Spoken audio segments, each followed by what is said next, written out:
Welcome to turning a moment into a movement.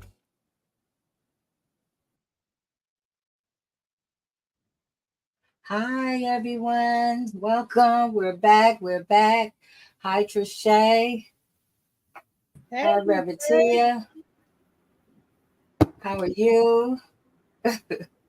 Welcome back.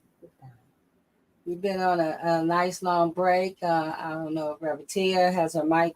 Her mic's not open, but welcome back. Trishay, how are you? I'm blessed. I know that's right. You guys, we welcome you back to turning a moment into a movement. I'm here with Trishay. Trishay, introduce yourself. My name is Trishay Duckworth. You can call me T Duck Wheezy. No, I'm just playing, but I'm from Survival Speak.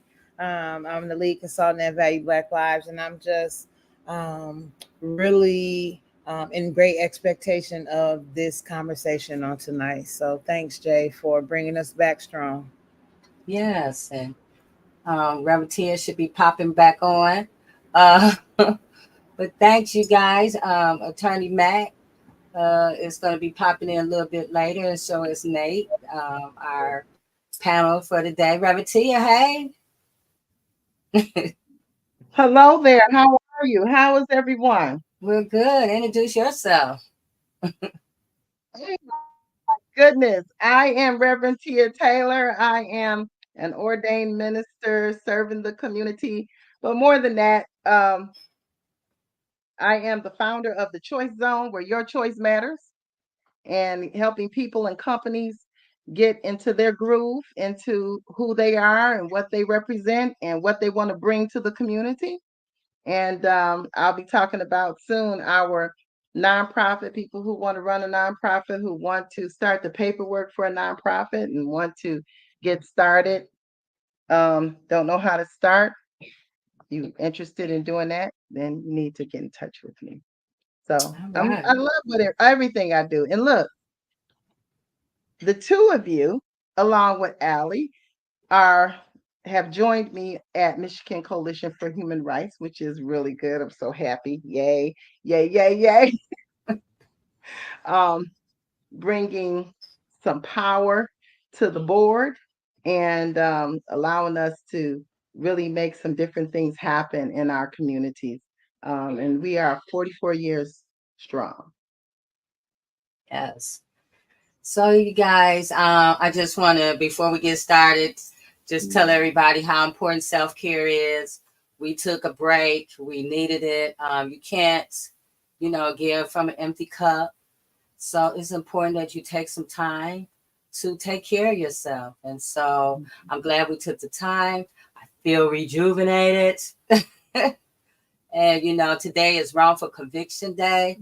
I don't want to say happy Wrongful Conviction Day. I see some people be saying happy Wrongful Conviction Day like it's happy Easter or something, but it's really it shouldn't be a Wrongful Conviction Day. And so, these things shouldn't happen. And so we have some great guests that's going to come on and give us some good information tonight. I want to give us our mission statements. Our mission is to bring awareness to all that are impacted from being wrongly convicted, over sentenced, medically ill, medically frail in our communities. To inspire, organize, and educate all communities about the needs to disrupt systems, policies, and patterns of the criminal legal system that lead to wrongful convictions. That's our motto. That's the reason why we're here. And so our mission, and we're about to be about it. So thank you guys for joining us again. All those that's watching on YouTube and Facebook and Instagram, please take time to subscribe. We have a lot of great content that's going to be coming up all this month and next month. So make sure you subscribe so you'll be notified as soon as we go live. So I want to bring on our guests so we can get started with tonight's conversation about the pursuit of truth. That's the theme for Wrongful Conviction Day today and for this whole month, we're going to run with it. So first, I want to bring on who is not a stranger to our to us, to our audience, or to our panel. Hi, Larry. Hey, Larry. How are you? Okay, turn your mic up. We can't hear you.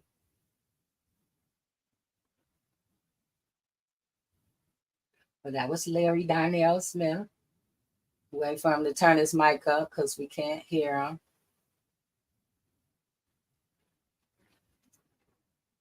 We can't hear you, Larry. So we're gonna let Larry work on his mic, and then we're gonna bring in our next guest, powerful guest.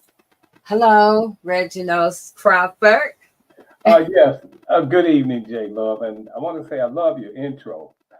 Oh, thank you. It was beautiful and informational. And good evening to everyone else. Yes, I see Mr. Beat the Odds is in the picture with Larry Smith. So, hey. So yeah, once you guys get your mic together, we can, let's see. I'm gonna take this one out while you guys removing it. And I'm gonna bring this one in. Larry, your mic is muted. Can you hear us now? Oh yeah, I hear you. Hi, All right, welcome. okay now, guys. We signing off from this other phone. It's an iPhone 16. We thought we was doing something spectacular with technology, but we finding that old trusty working now. Yeah. So can you guys hear us now? I got my brother with me. Yes. Yeah. Hi. All All right. right. Yeah. Good Hey, evening, what's that brother. name you called him, Mr. Beat the Odds? Mr. Beat the Odds. Hey, we got it in the car twice right now, though. Okay. Okay. Right. Two Hey, Mr. look, Beat the and Odds. let me show you something though, right? Before he beat the odds, you see my button? That's Yes. him. Before he beat the odds, I say he was gonna be free. They go Chris Dunn. Them two Yes. guys are free. I'm sitting in the car with one. I'm so grateful to the creator from above and every person who participated in the efforts to make that a reality. Chris Dunn in there, my great friend Tamara Washington, who should be the center of an investigation, especially concerning. Just think about it. Her file is missing. It was after the alleged destruction that these people have been talking about. So I'm thinking that she's somebody who's been directly affected on Kim Worthy's watch. So free Tamara Washington, Wayne Duck, and William Wiley on this button, but that was pre the release of this great man that I'm in the car with. So for the world to come out for one day and celebrate great people like him, right? And say that it's Yes. something and that it's taking place in this country. I'm ingratiated by every which one of you are on here. Any person who tuned in to the great Pam, attorney, I didn't say Miss Pam. I just seen you on here, and to Yeah, every person in he the country, is. yes, I salute. So I just want to say thank you guys for having me, and my brother. He doing Yes. homework. He a law student, y'all. He doing homework. All He's right. doing homework while we on here. Yes. I just want to tell him that we were talking about him before he even came home with Diane. We did like 2 shows on you before you even got home with your mom on. So we are so happy to see you. I was ecstatic when you came home. I was watching all the videos with Larry. So I'm just happy to see you on the screen. We're gonna have to get you on here by yourself too. Oh yeah. But Truly, welcome. truly appreciate y'all, J Love. It's hey, listen, Yes, we need to get the J Love show mainstream because only the mainstream only want to get on it when we get out and we walking on the doors. You know what I mean? That's right. yes, Hey, Miss J Love, and I want you to consider something, right? Across the country, yes, I got Exoneree brothers. So they'll be like, they from Michigan, Massachusetts, or they from Minnesota, or they from just I'm just naming states with M's right now, right? right. Missouri, well, all of us we was subjected to a system, right? So if we whatever state that we from, we still have been subjected by a system. So if you remove the state, we still been released because we exonerees, meaning that we suffered in prison for crimes that we didn't commit. So like on no level do we ever want to let people ever separate us. And the truth is, right? There's so much power in your show, like so much strength in what you do, bro. Right, you should be mainstream because of the support that you get of people like the little people, like the Larry Darnell Smith Juniors, like the Mr. Beat the Odds, and the rest of us, Exonerees, if we give you credit or not for the actions that you take. Matter of fact, I was out in the street the other day, not just too long ago, with Miss Duckworth, Trish, and like seriously, I don't come out to celebrate a wrongful conviction day. I be taking that shit disrespectful, excuse my language. A month. I take that disrespectful because a person inside the institutions they fighting purely every day. Yes. Like real talk. But people Real, come together yeah. and say that this is the month and this is the time that we can set aside. Well, that's the issue because when your loved one calling you or they sending letters to you, right? You don't sit that shit aside to October. We need y'all to Right. get up and get out and get active right then because that might be that information that could crack that situation open. Or you might be that lane that take that person out of that lane of suicide because they down bad and they're in for something they ain't do. I don't know. Might be medically frail, might be over sentenced, Conviction but day. Every yeah, day is wrongful conviction day, as far as I'm concerned. As long as an thank you. innocent person is in prison, every single day. Free Dennis VC. Free him and his brothers. Free the VC brothers. Yes. Absolutely. Yeah. Agreed. I agree with you guys. Yes, ma'am. Every day. I just wanted, people to know that money don't create uh mental health, mental health after being suffering from that system, right? The lack of Mm-hmm. money don't neither. You hear me? The lack of money make it even worse, right? So in all, for people who wrongfully convicted and they reaching out to the loved ones in the street, right? Like Mm-hmm. if your family member get free after they scratch, and then you start coming around, and then you start looking for something from the person who's been incarcerated for all that time, you should beat it to the punch and you should help them in advance. Yeah. See, for every person out there who get hear this at any point in your life, you can help that person that's incarcerated in advance, right? So that way, when they get out, you can be standing there in the winner's circle with them. You don't, because people stand in the winner's circle with you, but they really know like they didn't take a part in it. I can genuinely say from the heart, like I took a part in the process of helping my brother. Am I lying, Mm-hmm. bro? True indeed.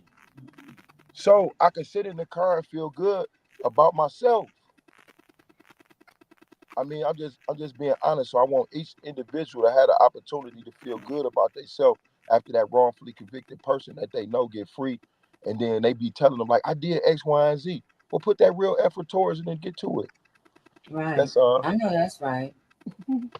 Yes. Yeah. Thank you, Larry. I want to end our next guest, Reggie Crawford. Introduce yourself. Yes, ma'am. Good evening to everyone. And I'm not slighting the sisters, but particularly to the brothers who were wrongfully convicted that are free today. Okay. And I'm so proud of you, brothers, because I've been working with a few other brothers. You may have saw some of the stuff in the media, how we've been basically attacking this issue. Um, is that the issue of those who have been incarcerated, and like I said, I'm proud of you two and others who are helping others get free, escaping that system. Like I told early in the day, I mentioned to Sister J Love, this is the 2024 Underground Railroad. This is the new Underground Railroad. I mean, Second Baptist Church over there on Monroe Street, downtown Detroit. That's you go through there to get to, that was the Underground Railroad. Today, for those who are wrongfully incarcerated, we got to get them through the Underground Railroad. And coming through that way of some prosecutor's office, some police department, and police chiefs who are responsible. And that's why I'm here too. I mean, I was asked, by some brothers to help out, and it's kind of, some people look at this kind of different. I even had some of my people who saw some stuff in the media because I've been a police officer for, well, that's the terminology people here in America, but I call myself a peace officer, not a police officer, because those who understand what sense of community is, and that's what I grew up in Detroit on the east side, and we had sense of community back in the 50s and the 60s and up into a little bit of the 70s. So understanding that and being from the community, still in the community, and connected to the community, I understand, and then working in the criminal injustice system. I always called it that. They always say, like Recorder's Court was, they called it the Recorder's Court, criminal court, but I call it Frank Murphy Hall of Justice. And to me, in seeing some things, and I knew this in the years of working for Detroit PD, I called it the Recorder's Court, not criminal court, but or justice. It was injustice because a lot of injustice occurred. And I don't recall what the number is, 30-some thousand incarcerated in the state of Michigan, and I call them prison plantations, so that's what they are all across America, brothers. They're just prison plantations. I mean, we can go back to 1865, the 13th Amendment. That's what this was about. That's slavery was abolished except for those who were charged with some criminal, something criminally convicted of a crime. So today we have thousands of brothers, in the system, fighting, and a great number of them fighting for freedom. And what I used to tell people when speaking, even as a peace officer, and I spoke a lot of places, Detroit and throughout the country, but 85% of those incarcerated today will be free one day. 85%. Everybody, it's only about 15% that may stay in there for life, but everybody's getting out. They coming back where? To our community. So we got to welcome the brothers and sisters back. So that's what this is about. But in going after this is a fight, and this is a fight that is has to occur or has to go on in perpetual motion. In other words, continuously. We got to keep coming and coming and coming at this system to free everybody that was wrongfully convicted. So that's where I come from on the issue. Like I said, some of the communities say, well, I even got a few phone calls from some relatives. Well, we saw you in the media and we see you standing with these brothers, fighting, talking about they were wrongfully convicted. And I said, well, they were exonerated.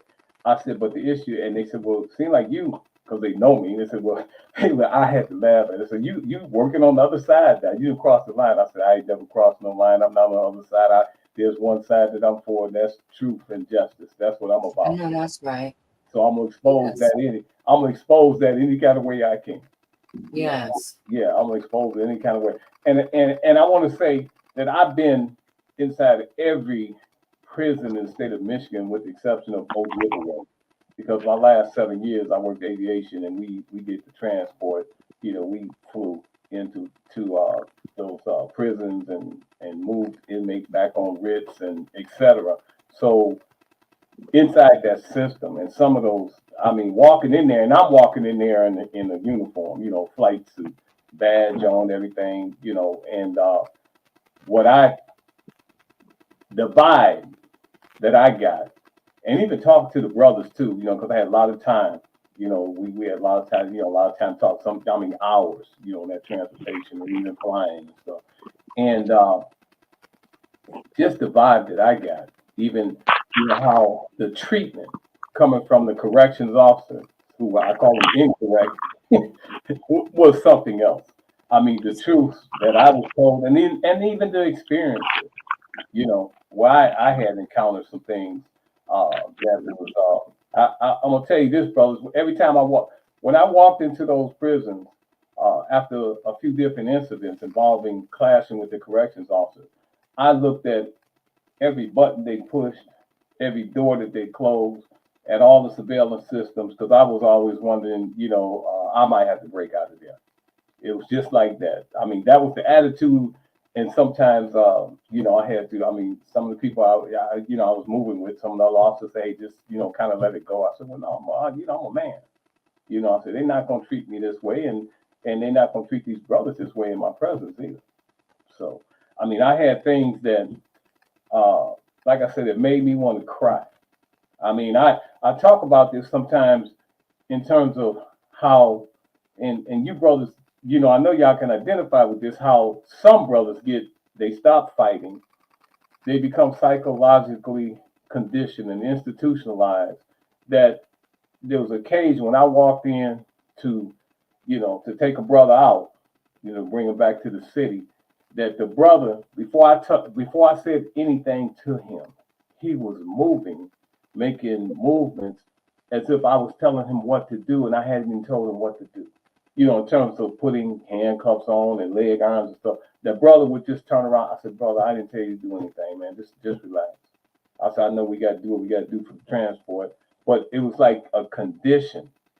He had been conditioned, and I thought about that, and I my conversation with some of them, yeah, I understand, you down, but always keep your mind free. Always keep your mind free. I said, I know you're locked up, you're locked down, you're locked out, you're locked away from the community and the family and all that stuff, but you got to keep your mind free. Yeah.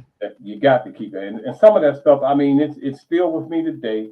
And like I said, in the presence of some of the brothers, I had to keep from bringing tears, man, because of that, and even when I worked at the county jail, I got to, because of the particular job I did in terms of the uniforms and the linen, every week I got to see all the inmates up in there, 700 of them. I got to talk to them and visit them, going on all the wards to change people out and stuff like that, give them their linen. And I knew in talking to some of them, they shouldn't, they shouldn't be there. Everybody there shouldn't be there. And when I walked out the jail at the end of the shift, this is no lie. I worked 16 hours or 8 hours that day. First thing I did was, and people looked at me because I will step out them doors of that jail, and I look up to the sky and yell to the heavens, free the jail, free the jail, free the jail. Even other deputies looked at me. They thought it was kind of funny, but I was serious.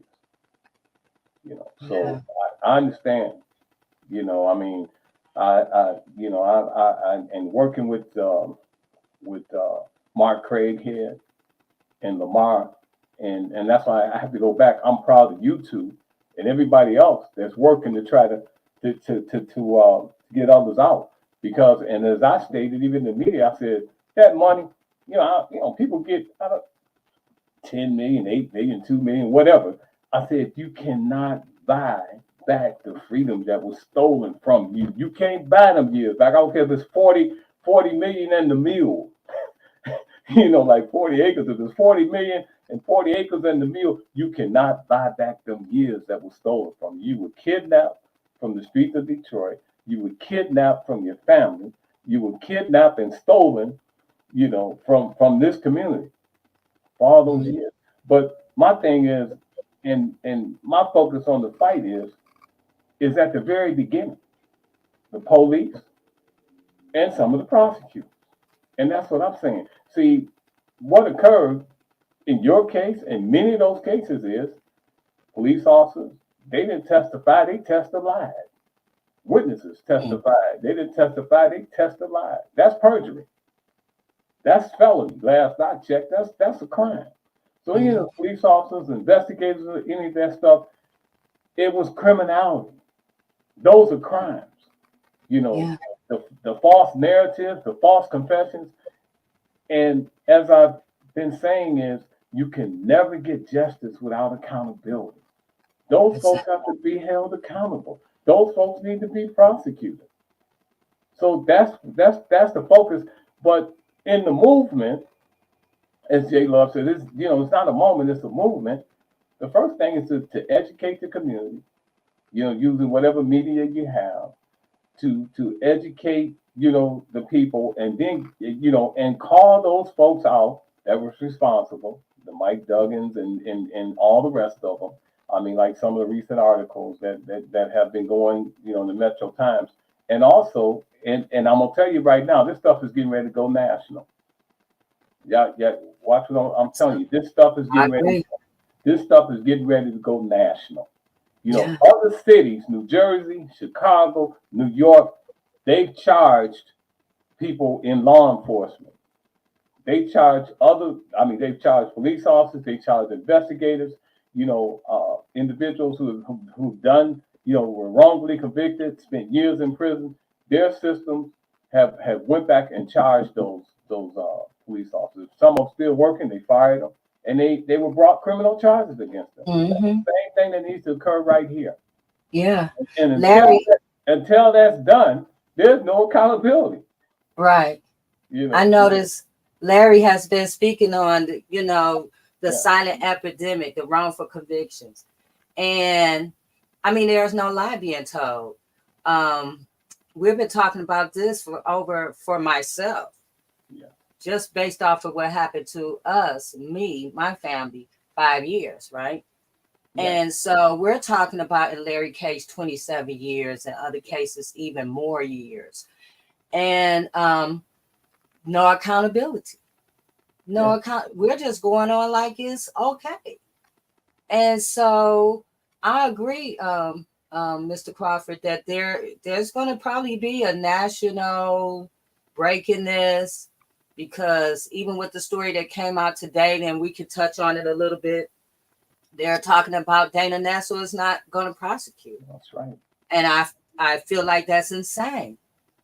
You got on record that these people have committed perjury and all kinds of lies and crimes, and people are coming home from it, but nobody is being charged with this. I mean, but it's also, we as a community have to take responsibility as well.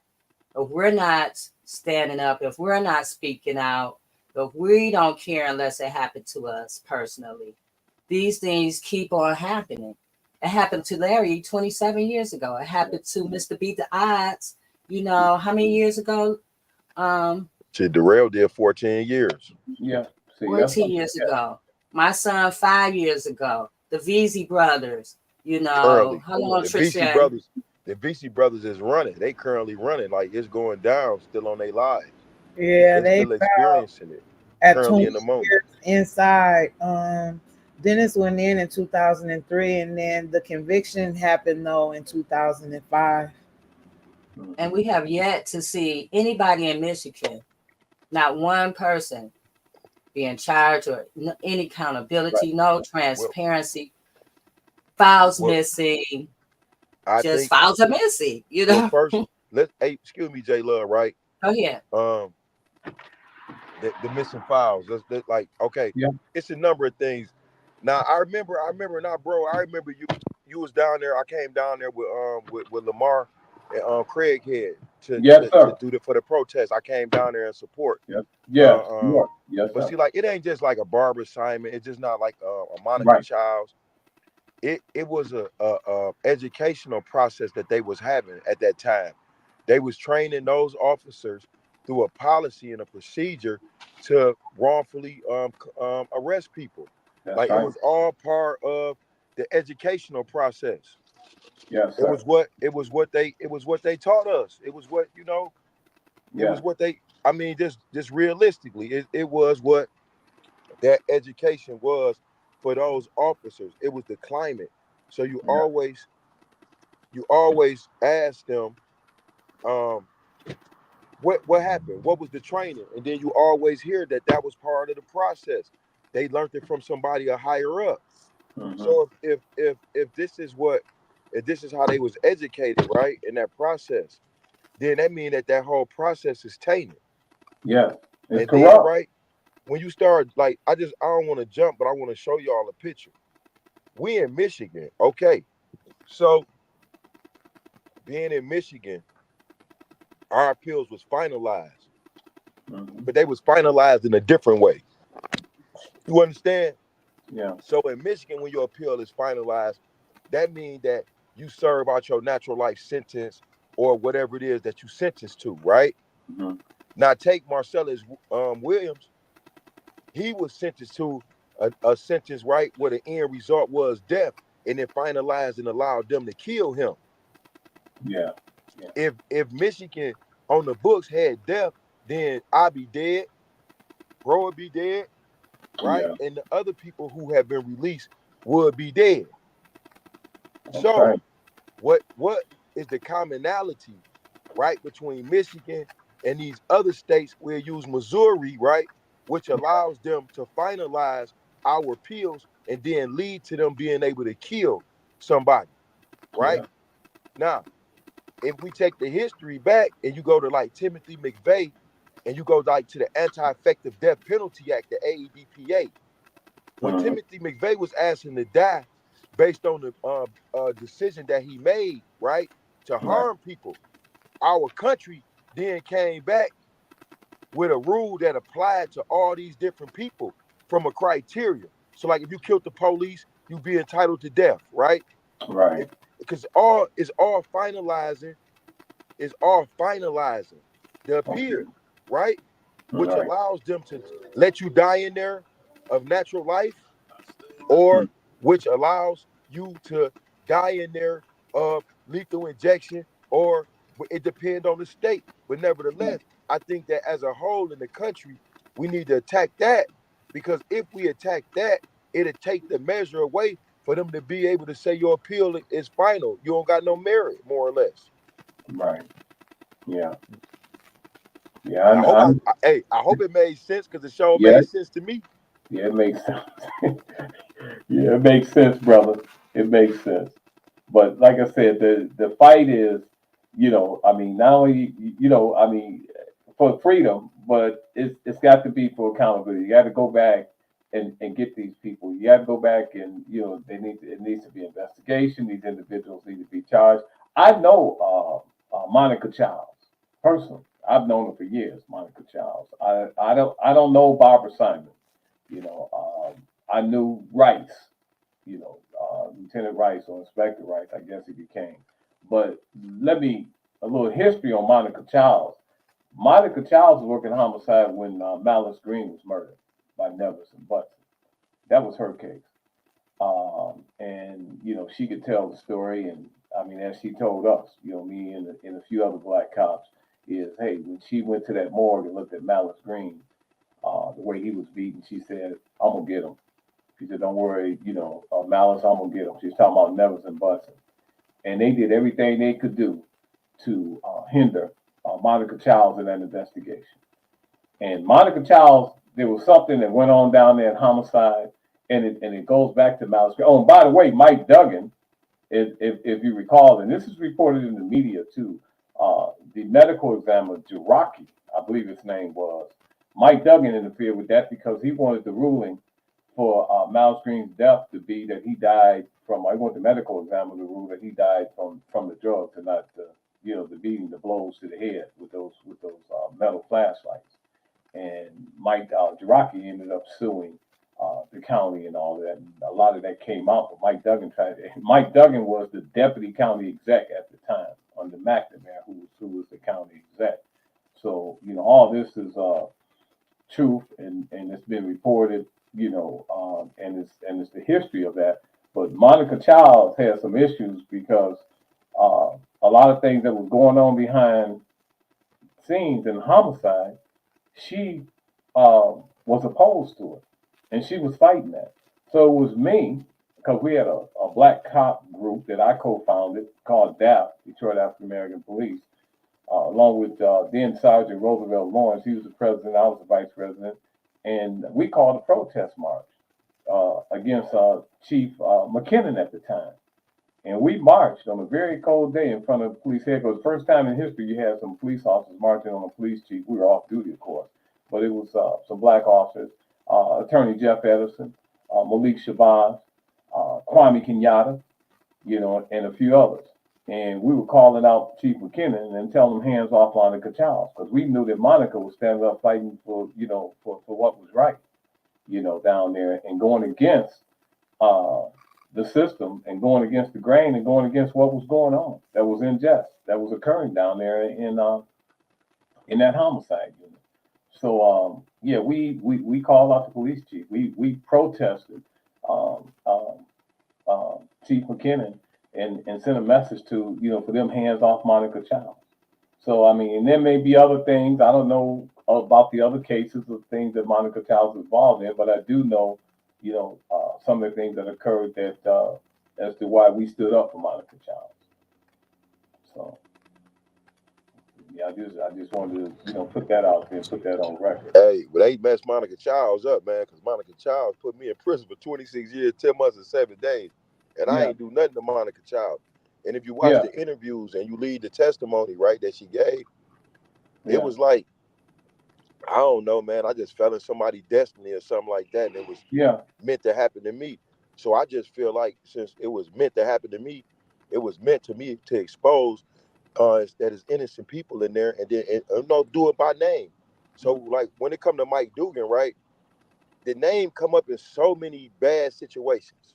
Yeah. I mean, Yeah. I'm serious, right? Yes, sir. Because I'm telling you, I personally heard Ken Worthy out her mouth say that Mike Dugan was responsible for destroying files. He was. He was. He Now, did. He Same thing did. she just told reporters. Huh?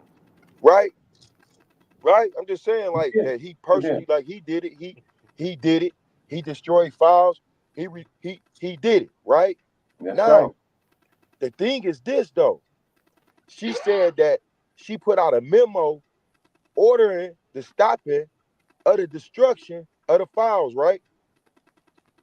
Well, about a year, 2 years later, Tamara Washington came along, and now her file is missing. So that didn't happen on Mike Dugan Under watch. Mike, it didn't happen on Douglas That watch. happened under Kim Worthy's. I know. I just wanted to put the shock appeal to it, right? Because I got a song out, and the song, actually in testimony, it say fire Kim Worthy, right? But we know that the people ain't gonna do that, and then ain't nobody coming through to run against Kim Worthy, right?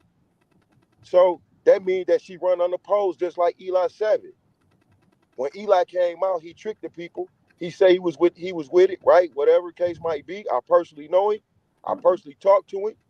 And I'm like, man, what's up with them VC brothers? Because if the DNA don't say the VC brothers did it, then man, Right. why the VC brothers sitting in prison? So when you talking somebody like Dana Nessel, it's all a game. All Mm-hmm. behind there, man, they work all kind of weird magic, man, for the people, for the white folks. And like, no disrespect, because I'm free. And I ain't never been to, like I said, I ain't never been to court, man. Mm-hmm. I ain't had no Well, evidentiary hearing. I went to prison in 1994. I walked out of prison, bro. I ain't had no hearings or nothing. So I know that they know that people be messed up in the worst way. So if the VC brothers is messed up in the worst way, then Eli Savage, man, free him. And then if you feel like you don't have the authority or you don't have the kahunas, as the great lady said yesterday, mm-hmm. then man, then you should step down. But then that really ain't appropriate, because you should do what big balls do, and you should free the VC brothers, or let the people know, man, what the issue is. You feel me? The same way that Ken Worthy should let the people know what's up with Tamara Washington in that file. What did And you investigate? You said out your own mouth, Ken Worthy. I'm holding you to it. That was unacceptable. That wasn't cool. Matter of fact, it started a rift between me and the Exonerees, because there was a lot of people present when you said it, Ken Worthy, right? So well, why would we leave somebody in prison, serving 32 to 50 years? That's a long ass time. I did 27 years. That hurt. That hurt family, man. That hurt my mama. So that mm-hmm. hurt me. I just be busting out crying and stuff.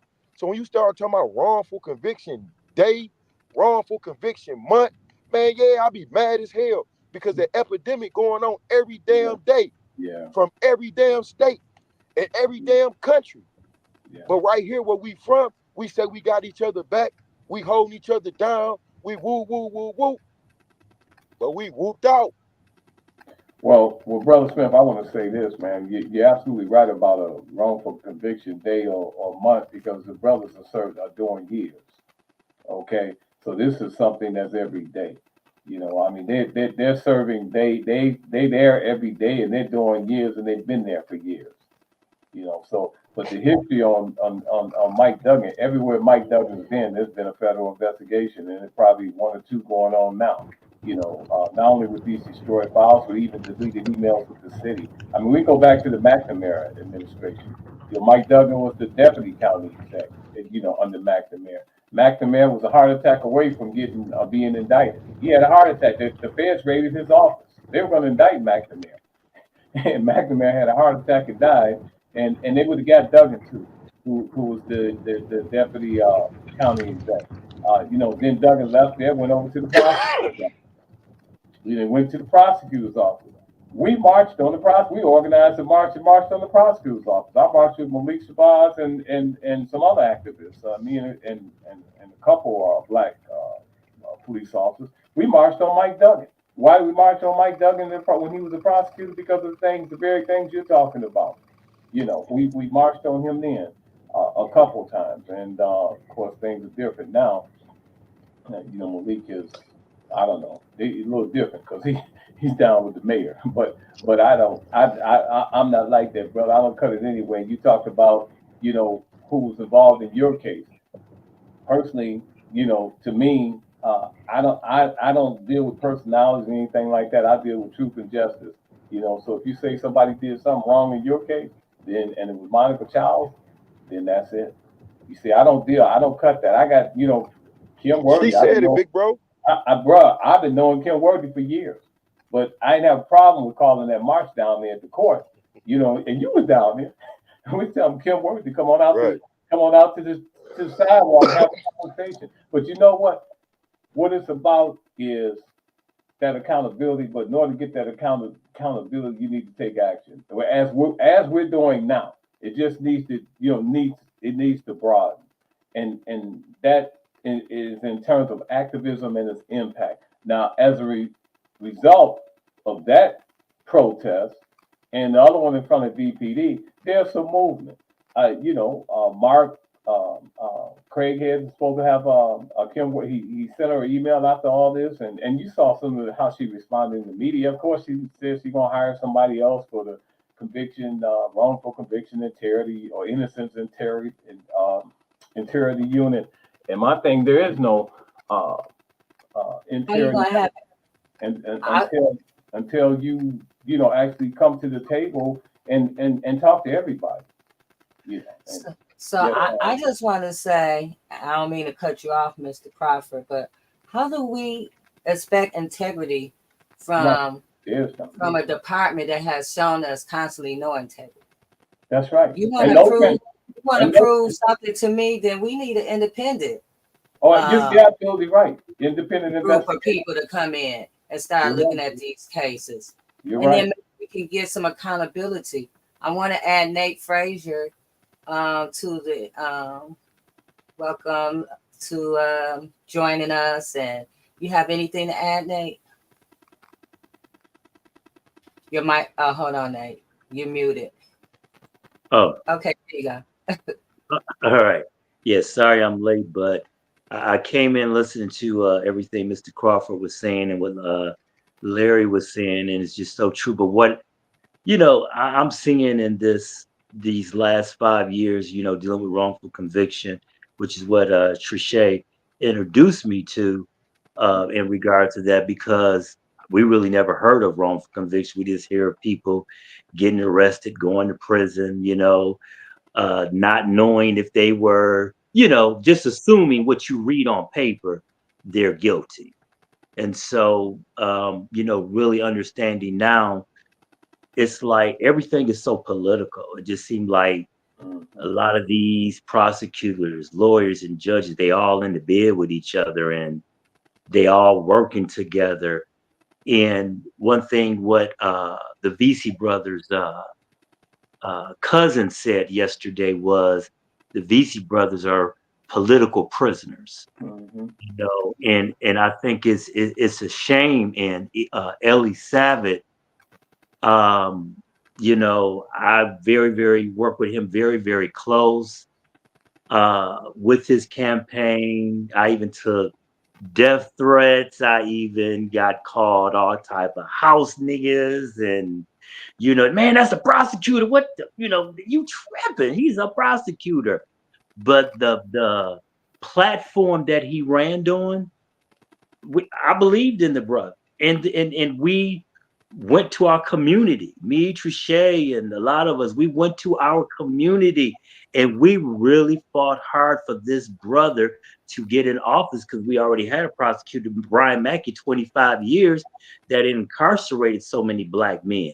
So Eli comes in, and I was just talking to Trichet earlier, it's like, I don't know if I looked at him as a white savior or what. I don't know. But I see you, Trichet. But at the end of the day, I mean, I'm not gonna lie, it's not personal.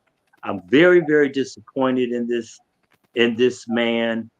And it makes me, and I don't want to sound racist or anything like that, but it's like I try not to look at the color of the skin, because we always talk about we need black this, we need black that, and I get it, but I'm just that type of person. I want to roll with whether you black, white, Greek, giant Chinese. It doesn't matter. If you are qualified and you're gonna get the job done, I'll roll with you. That's where I'm at. But I'm so angry now because it's like I'm thinking like I don't just think I'm gonna support another white person again because this is what we got, and a lot of our black politicians, we already deal with them because they get in place and they sell out, you know.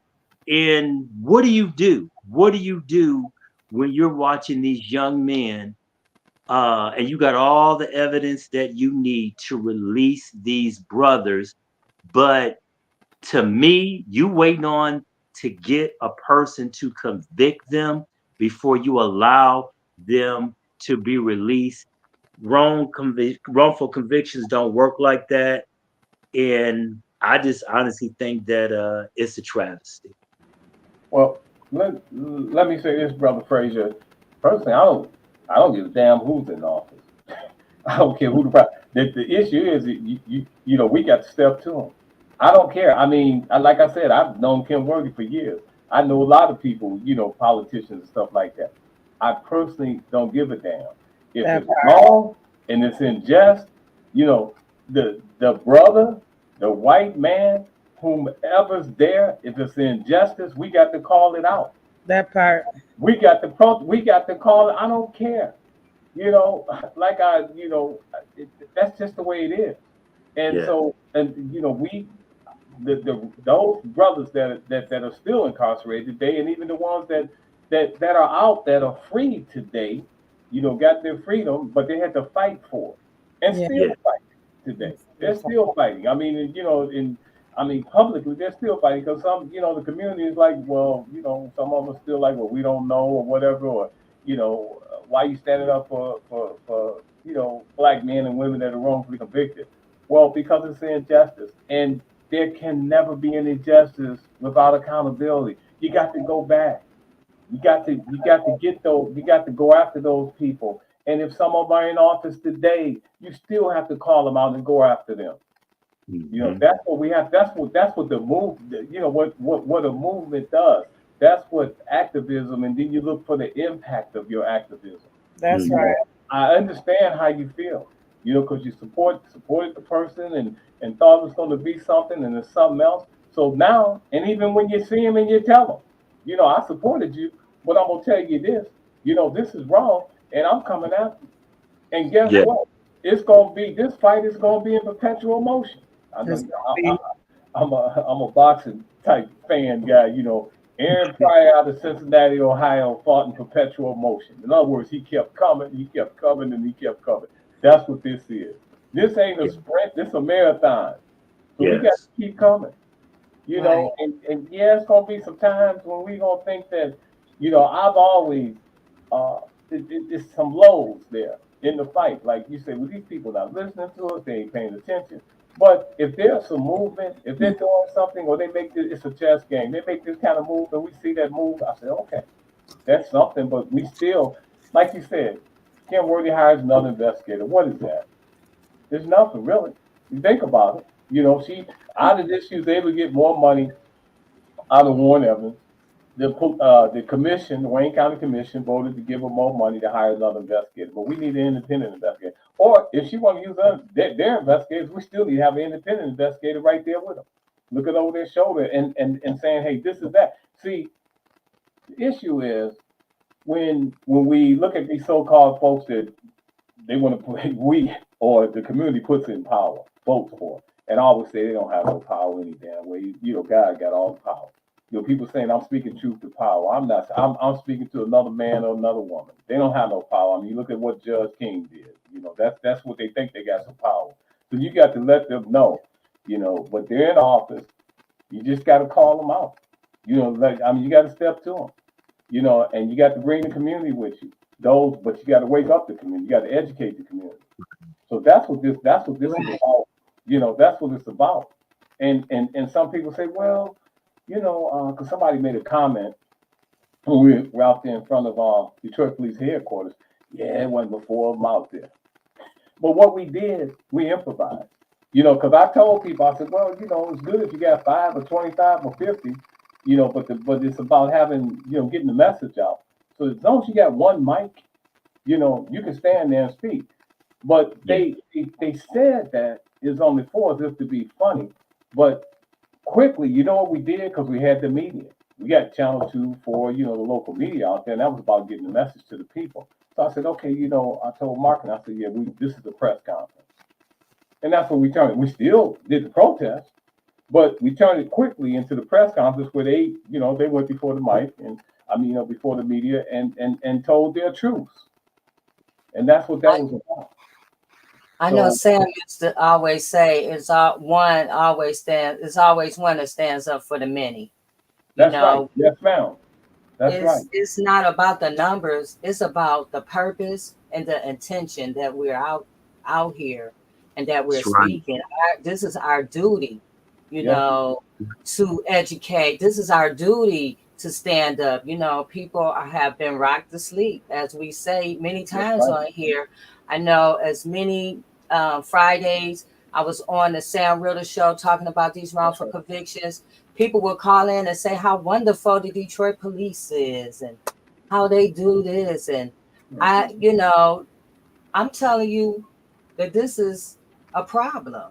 Like, not only is it a problem for me, but maybe 10% of the people that's in Michigan Department of Correction, you're talking about 30,000 people. Well, we're going to say maybe 3,000 to 4,000 of them are innocent, had nothing to do with the crime. Absolutely nothing. Well, sister, do you think that's okay? I believe it's more than that. Right, but it is of such a magnitude. If you got 30,000 and there's one in there that's wrongfully convicted, that to me makes such a magnitude over with the 30,000. So you're absolutely right, sister. But if it's 30,000, you got 3,000, 10,000, whatever. But if it's just one person that's in there, then we should be fighting. Right, that's one too many. That's one too many. That's my point, sister. That's one too many. And I know there's many more than one, but I'm just using it. Right. So we need to stand up. That's why I say I'm proud of the brothers that's out there standing up for the other brothers that's inside to help them escape that plantation. Lord knows. Yeah. So there's a question for you, Mr. Crawford. It's from Alicia. She says, Mr. Crawford, how do you feel about the many exonerations from Wayne County and the thousands more that have filed innocent claims with the Wayne County Integrity Unit? Well, I believe the number was, I don't know if it's 1,700 or whatever the number is. But I feel great that it's come to light and that the brothers are getting their freedom and the sisters, the ones that have. But there's so much more to fight for. There's so many more to fight for. And also, it needs to be brought to light as to what occurred in each and every one of their cases, involving the Detroit Police Department and the prosecutor, because as reported today about that information that was withheld, and that's what the police do. And they talked about those miscellaneous files. People don't realize. I worked surveillance, headquarters surveillance for 7 years. We had one of the best surveillance units in the country. Now, during that headquarters surveillance, we kept surveillance notes. So we're moving with people who committed crime or were about to commit crime, something like that. But we had surveillance notes every day, every minute. We sat in them cars and, somebody had to keep the notes, surveillance notes as to what everything we could. Now, are those surveillance notes made available to the public? No. No, sister. If they're following you and me, I can tell you when the sister was killed over here on Lily Bridge, by the SWAT team. I forgot who was the chief then. I think it was anyway. It's been some years. But the 8-year-old or whatever was in the house, there was a surveillance crew that was set up on that house. See, what people don't know, when the brother killed the young brother at the store, and the police went to Southeastern High School. I don't want to get too much off of what we're talking about, but this is some truth nobody never heard. The police went to Southeastern High School because they had the information. The young man was killed at the store around the corner on Mac, and he was a student at Southeastern. So when they went up in there, they talked to somebody that I know who called me right away. Say, hey, it's been a murder. One of the students went to the store, whatever, etc. And homicides come up in here, and the police come up here, and 48 hours is with them. I said, 48 hours? The show. I said, well, I know they're going to be doing this stuff for the cameras. They're going to try to get the killer. The house was identified on Lily Bridge. I know the person that did the drive-by and identified that one of the young students that witnessed it said, I know where the killer lived. There was a drive-by in the middle of the day. They set up surveillance immediately. They had the two brothers that were ultimately arrested come out that house, leave and go to the store. Let him go back in the house. I know how the gang worked. They could have took him down outside the house, because who wants to go into a house, even though you get a warrant later, and go into the house within hours? But nobody wants to. Anybody with common sense, in terms of the tactics, you don't want to go in a house because you don't know how the house looks, how many rooms, where the closets are, and then you want to go in at night, blast, bang, crashing through the windows and stuff, and kill that young sister. So the surveillance notes, that's part of the miscellaneous stuff. Any of these brothers who, that they had that's all part of it. That's never shown or never brought out in court. So you got that. When you talk about miscellaneous files, that's part of the miscellaneous file. That's part of that stuff. Witness statements. People who said so and so did it, and then you want to suppress that or hide that, really. and the prosecutors, you don't turn it over to the prosecutors, and then the prosecutors, some stuff they know about, they don't even bring out. So and the narrative, they create that, what I call that police narrative. It's wrong. It's unjust. And then at a point they engaging in some criminality. When folks swear to stuff, under oath, they test the lie instead of testify. That's a felony. That's perjury. That's one thing to start with. So in the misconduct of the prosecutors, prosecutors is supposed to be about finding the truth, man, and putting the truth out. Right. Not about justice. The prosecutor really is supposed to be about justice. That's right, sister. It's supposed to be about justice. That's right. And not about her job or her next career move or whatever they're doing down there. Revatia, you had a question. Go ahead. You know what? I was looking at the fact that we have our integrity unit is, of course, run and overseen by the prosecutor, which is definitely a conflict of interest. And so I'm wondering, like, are there independent ones that have been working? I know that I think Innocence Project had some that they had talked about, and I'm just wondering, is there, why I don't know. I'm just confused at how complacent people are in allowing this to continue. And families are hurting. People are devastated. And we keep doing the same thing, I'm trying to keep it clean, extremely stupid way. Like, it doesn't even make sense. It doesn't make sense. There's no assessment for our integrity unit. How do we assess them?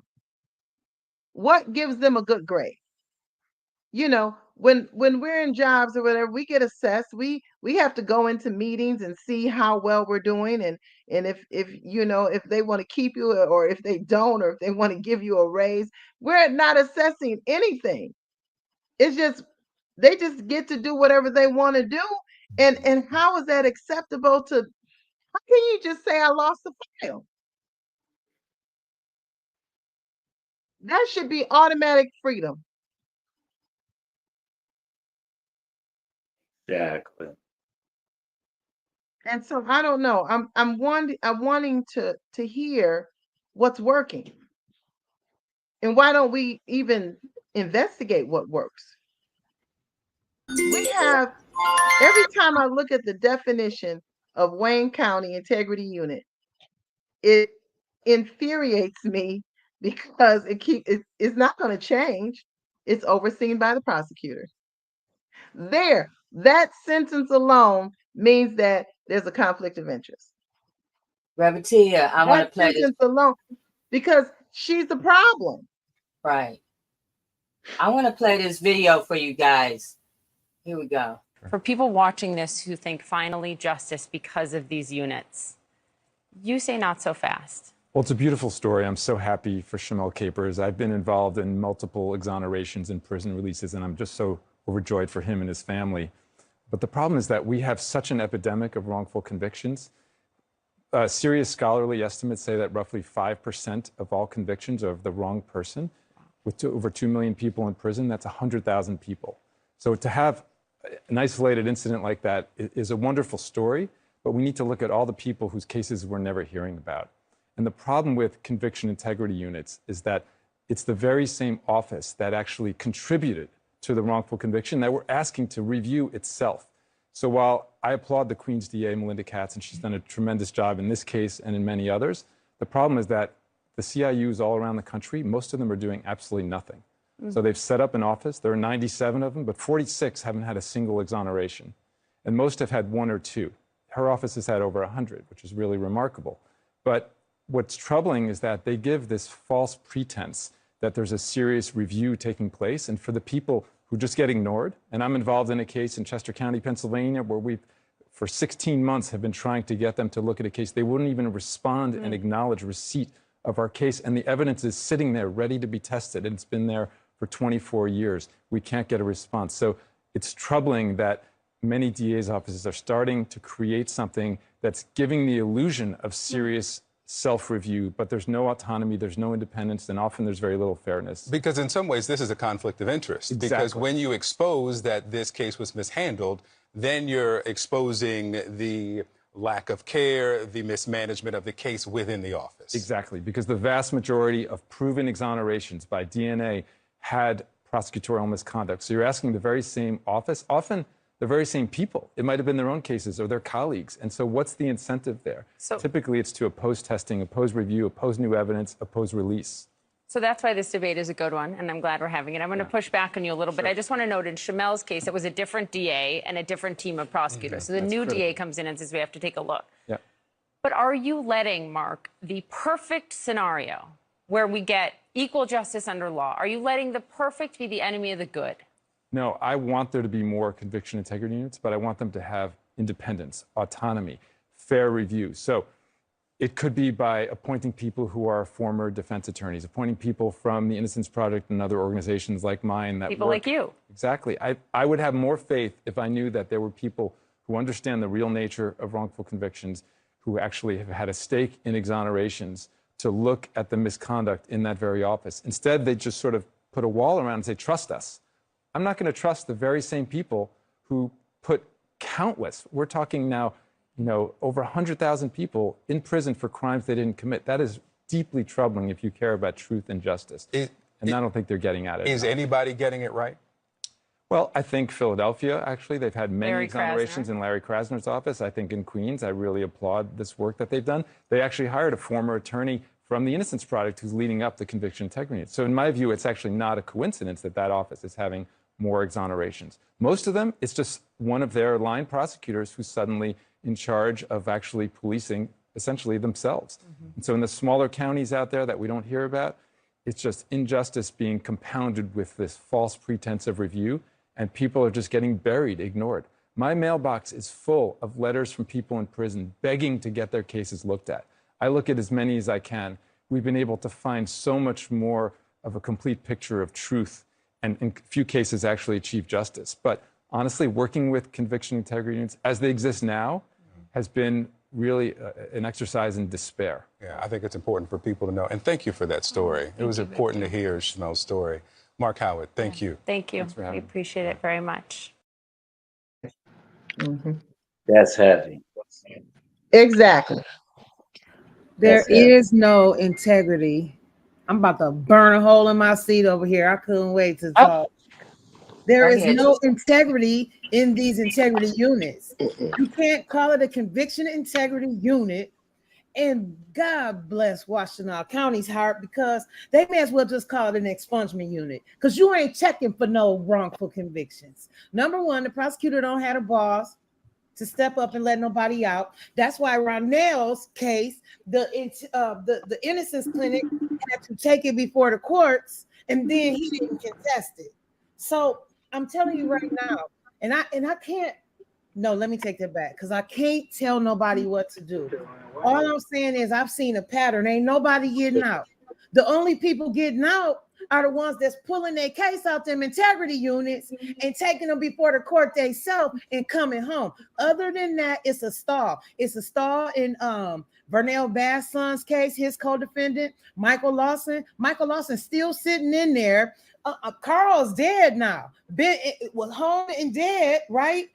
And why? Why is he still sitting there when there was a tape to prove his innocence? They talk about, oh, we got to pay to unlock the tape. So Claudia Whitman had to pay the integrity unit to unlock something that was already in their possession. They are playing games. These conviction integrity units have no integrity. And so as long as that happens, the VZ brothers are still going to sit there. Well, that's a lie, because we're going to pressure until they come home. But I'm telling you right now, people are going to sit in prison waiting on these conviction integrity units who are under the thumb of a prosecutor who, just like Ellie Savage, when you take him something, he say it's not enough because he want a body for a body. And that is why the VZ brothers is still sitting there. And so we got to stand up. Because if we don't stand up, this stuff keeps happening. This is why it has happened the way it has, because we just let it go. We vote for these people, walk away, come back in 4 years and vote again. We don't do no, like you said, performance appraisal. We ain't checking for the results of nothing. We just blindly vote these folks back in. But then when the shit touch our family, we be like, oh, pray for me. Yeah, I'm going to pray for you, and I'm going to help you too, but I'm going to need everybody else to get up off their ass, because this is ridiculous. It is. Real talk. Woo. And sorry for cursing. I apologize. That was almost a mic drop. But when I mean, like, that was a mic drop. That was definitely a mic drop. Yeah, and it needed to be said. It needed to. I mean, look at Mr. Beat the Odds. He went in there. Come on, Mr. Beat the Odds. He went in there for his case himself. Himself. Because they wasn't checking for him. Diane was on here every month talking about this case. And Kim Worthy was fighting him tooth and nail. And we was on listening to it. Still fighting right now. Still fighting him. Right you know what I mean? now, no, this young man is innocent. But you know, I'm gonna tell you something though. Let me say this, y'all. If you could take like the attention off of the other cases and put them on Darrell, you already know Darrell free. So you can burn your energy. You can get the public eye, like just to get behind Darrell and support Darrell and his freedom with stuff. Darrell is free, and we all understand that. What you doing, like you missing deadlines, time limits, like it's all for whatever that you showing, whatever your publicity is. But it's taking us away from the fact that it's other innocent people and we know who they are by name. And she could be spending that time, the conviction integrity unit could be spending that time spending into that versus the rail, he free. They know, they already stated on the record. This ain't what it is, and based on that, we releasing this man. So we need to be putting our attention on these people that's innocent, that's left behind bars, like the VC brothers, and then and pushing full throttle and figuring out how we can hold Kim Worthy accountable for the crimes that she didn't committed. Because somewhere in there she didn't committed some crimes. In the same way they snooped out that man Puffy issues, then there's somebody out here that got Kim Worthy issues. So whoever it is that got the black records and the tapes that we can use to free people, then man, come on, produce them. Like, hey, spin them over. You got them. Right, let us run with them, because I Yeah. know for a fact that Kim Worthy said on record that that he lost these files, right? But where is the files that was lost on Kim Worthy watch, and why nobody not speaking and concerned in that? So that's why I keep saying free Tamara Washington, because her case, her files is missing directly on Kim Worthy watch, and Kim Worthy said that that's unacceptable. Tell them we got $1 million on the Ken Worthy dirt. Any dirt on Ken Worthy, we got $1 million. Oh yeah, you got the right dirt. That's the ticket, man. I know some people who got $1 million. I know some people who got it. I ain't gonna say no name because I ain't gonna be telling nobody business, right? But if somebody got some information, man, that can lead to the Kim Worthy being fired or being charged with a crime, because I'm confident that she didn't committed crimes and atrocities against our community and our citizens. And there's people that got that information, and some of them people did it right along with her. And then what Alicia Bowers say, where are all the prosecutor files for Wayne County? Well, Miss Bowers, they say that they lost them in floods, and the other times they burned up. But Ken Worthy say that Mike Dugan had a policy where he allowed those files to be destroyed. So, where they at? What you just said, what's popping with it, and then how, once we know that these files is missing, how is that information used to free a person? Right? Because that's the end result. How do we use this information that we're acquiring in the process to free people and as many people that's innocent as possible? Because, like, with me, it was other people that was convicted based on faulty testimony of Monica Childs, not just the 4 people that they let loose, and they said that it was based on the jailhouse snitches in the 9th floor of 1300 Bobian. It's other people, Gary Brayboy, is going through pedophile. Like, these is people who was locked up with me. And when you look at their paperwork and you look at my paperwork, or you look at Bernard Howard paperwork, and then, like, if you just look at other cases that's along the lines, right, that's coming out of those Squad 7, that homicide division, from those eras, from probably like, excuse my language, guys, from the late 80s to the 2000s. If you look at them cases, you know what I mean? What you say, Jason was convicted under her. Even with FOIA, we haven't been given said files. If you don't have the files that show one's guilt, they are innocent. Let them go. It's interesting. Well, if nothing else, how does a person stand tall on 10 to fight for their conviction other than say they didn't do it, if the people who got the files, the primary people with the files, is not allowing those files over to the public or to the people who fight for their lives? That would mean that you handicapping these people who fighting for their freedom. And that right there is not fair, right? Because now you got blinders on. You know what I mean? Like, everything supposed to be fair and impartial. And when the person not provided with adequate defense, when a person not afforded the great opportunity to fight for their freedom in an equal manner as the people pushing against them in opposition to bury them in there, if you ain't afforded that, then what is it? Like, what is fair and what ain't? So, Right. How can you even hold people if you don't even have a file? well, that's a good question. And then, like, that's one for the government. Because, like, for us, we'll give our whole opinions, but it's just about holding it to the government, right? Affording the government, putting that question to the Kim Worthy, putting that question to the Dana Nessel, putting that question to the people. Man, free Kensu.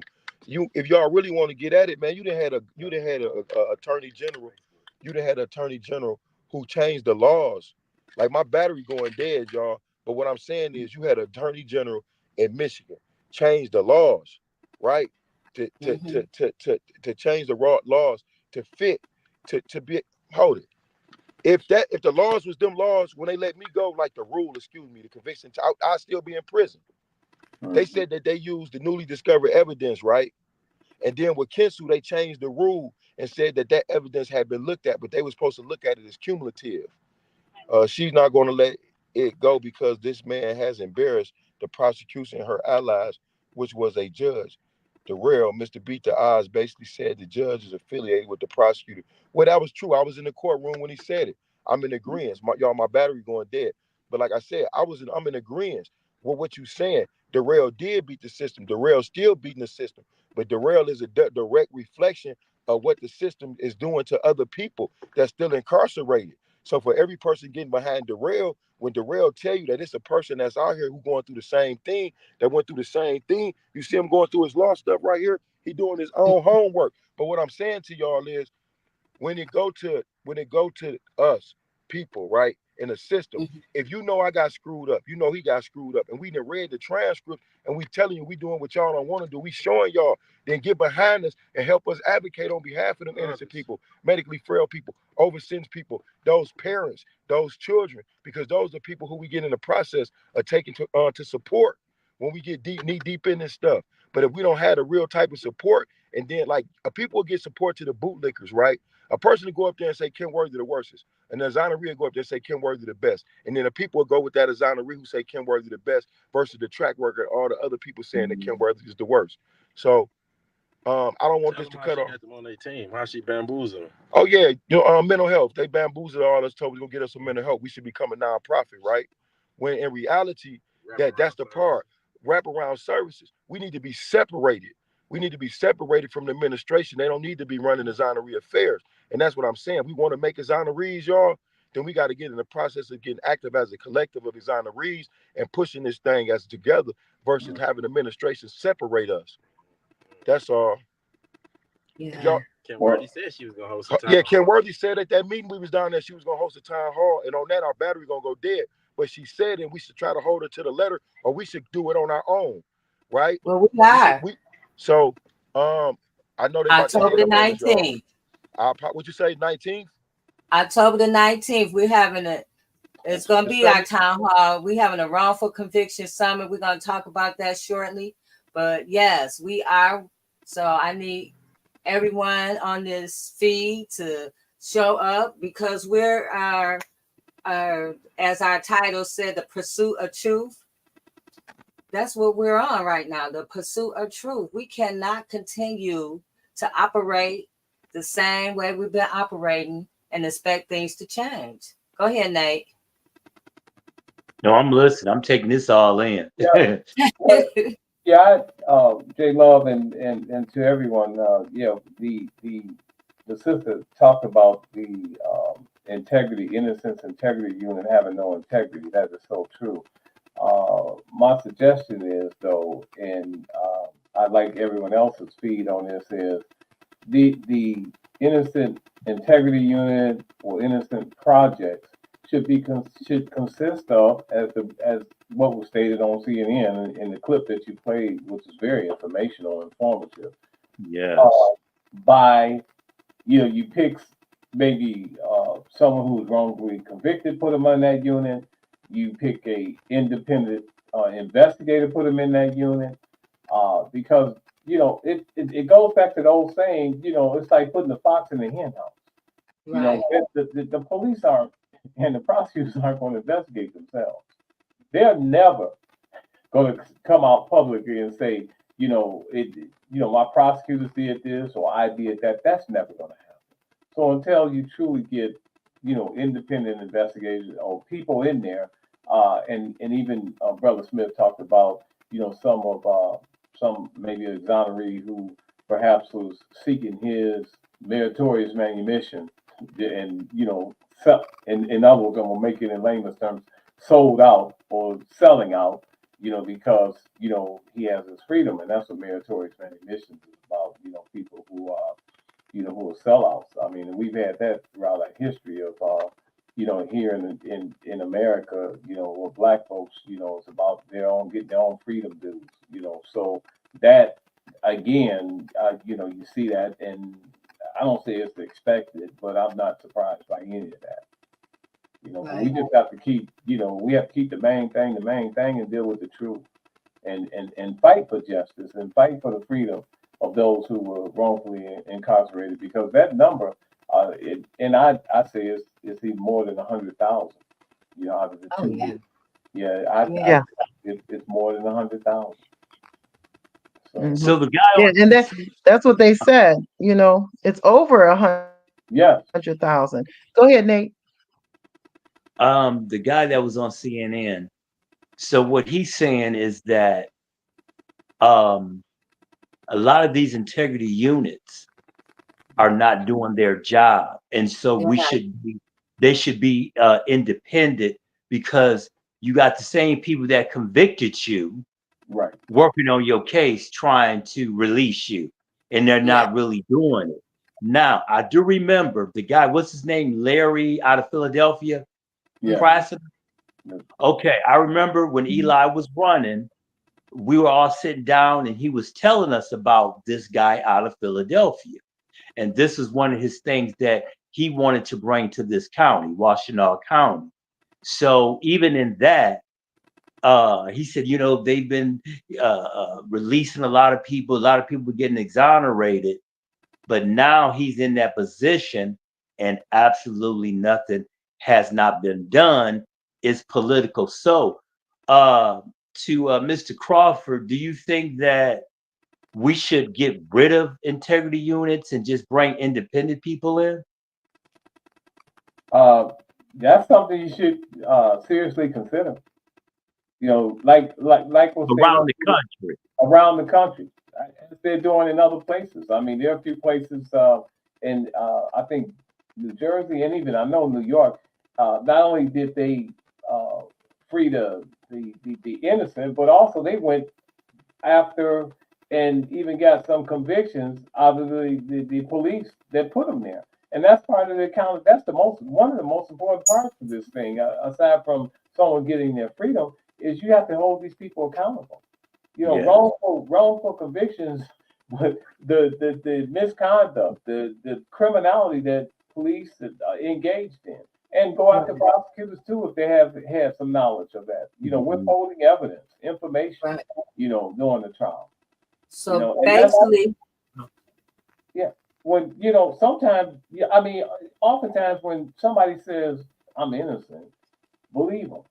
You know, it's like when a man says you got to, when the police was choking people and killing folks, and what did you hear? They said I can't breathe. Well, believe him. He or she couldn't breathe. Exactly. They have the audacity to say, well, yeah, you can breathe because he's still talking. Well, what was his last word? Well, check this out. What was his last words? His dying declaration. His last words were what? He's calling on his mother. Yes. Right. Wow. He's calling on his mother. Understand that.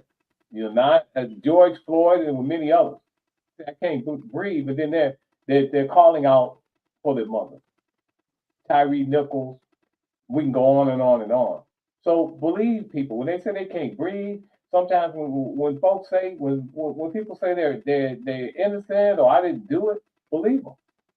I mean, I realize still you arrest someone for murder, that's deep.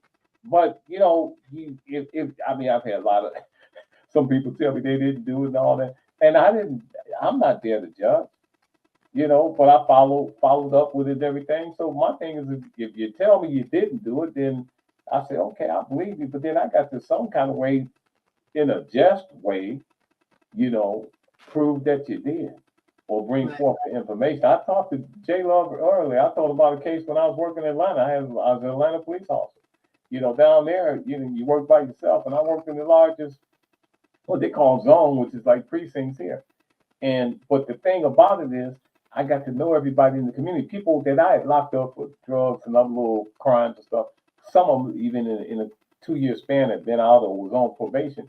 They helped me out because that's how the community was. They were like, "Well, wait a minute, that's Officer Crawford there. He over there fighting, trying to arrest somebody that was in a stolen car, whatever it was." And they came help me. But that was the kind of community policing, aside from this other stuff that they talk about today. But the whole deal was, and that came from my sense of community. But one night I'm working, and there was a homicide, and I was there, and I had to handle it. The witnesses told me that this brother did it. So I arrested the brother on all the witness statements and all this stuff, and we went through homicide. So a couple of days later, I'm out there patrolling, and I get flagged down by some people that say, "Hey, Crawford, that guy you locked up a couple nights ago, he didn't do that homicide. So and so did it."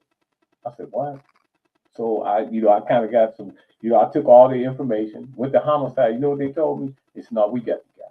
You arrested the right guy." I said, "No, you didn't. I'm getting other information out here in the community, from the community and people I know." I go back out there on the name that I had. A few days went by, I couldn't sleep.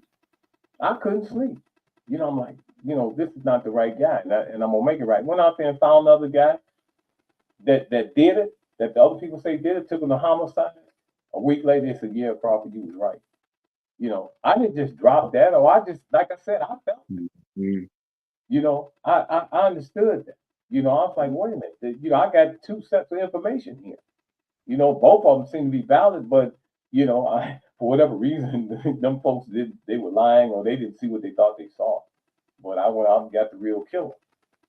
But I couldn't sleep until that was done.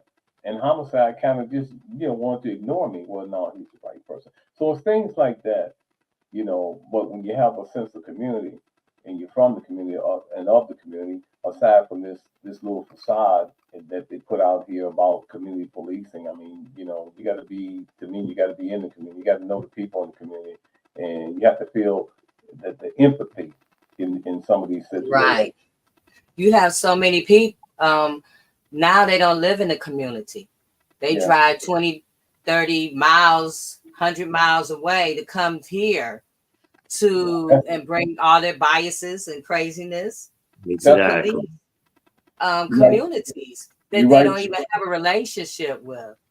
And You're that's right. not community policing. No, Community policing is what you're describing is people of the community working together for a better community. that's right, sis. When we're That's talking, when we go back to that video, he said there is 99 integrity units, right. and about 40 of them, 46 of them have never tried a case. That's right. They're just there. What They is the never purpose? freed anybody. They never Right. I mean, freed. you have an integrity unit and you don't even have a case that's done. None. And these units have been in operation Yes. for a long time, you know, some years. So, And you they know, it should be sounds fired. cool. Right. It sounds cool. We got an integrity Exactly. unit. But if they're not doing anything, what is it? What is the purpose of them? Because we have talked to people from all over the United States on this platform, and all of them are saying the same exact things that we are saying tonight. You know, about wrongful convictions and who you can see who it's happening to. You can see that there's injustice, and you know, as one of the persons who she said that's what I'm saying, these politicians are looking for endorsements after endorsements is over. And we know that these judges are endorsed by police unions and Oh all yeah. that. That's who votes for them. And so we as the community have to do a better job at educating ourselves. We have to have more conversations.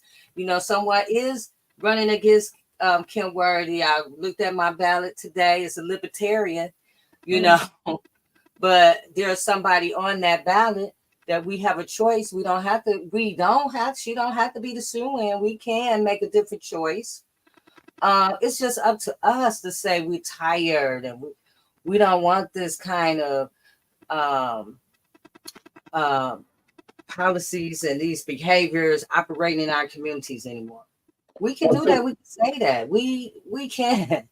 So, Sister And you know, Jay, I wanted to say, I'm hoping that in pursuit of truth, that people are seeing it's a trickle down from the top.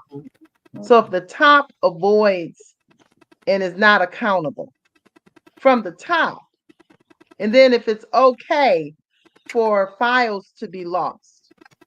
Now, if you are running a psychological clinic or some type of office, you can get called into the attorney general and lose your license with a lost file. With a cabinet, if they come in and check and your cabinet where the files are is not locked, then you could be fined. You could be fined and they could close you. But here we are with the people who are supposed to be serving the community justly and from the top down. So if the prosecutor, if the police, if the file clerks can't find files, and then the police themselves, the accountability is the thread through each part of the organization. Mhm. And I'm hoping that people can see that. So if the head is not accountable, nobody's accountable. That's not an integrity unit. That is a unit that keeps the lie going. Mm. That's right. That's right. Well, Right. Sister J Love, and also I'm speaking to Brother Frazier here because you're talking about Washington on that prosecutor. And again, you know, we have to leverage whatever we have, the power of protest or whatever, with that prosecutor, any prosecutors, and any police chief to say, you know, in terms of that, to bring, you know, to come to the table, and then we're going to tell you what, you know, you're going to do. See, that's that kind of power. So you walk up in there, you know, especially when these politicians are running, you know, they come to whatever your meeting is. And then, when I was the union president for the Wayne County Deputy Sheriff, we vetted and interviewed a lot of candidates running for judges and all that. They all came before us.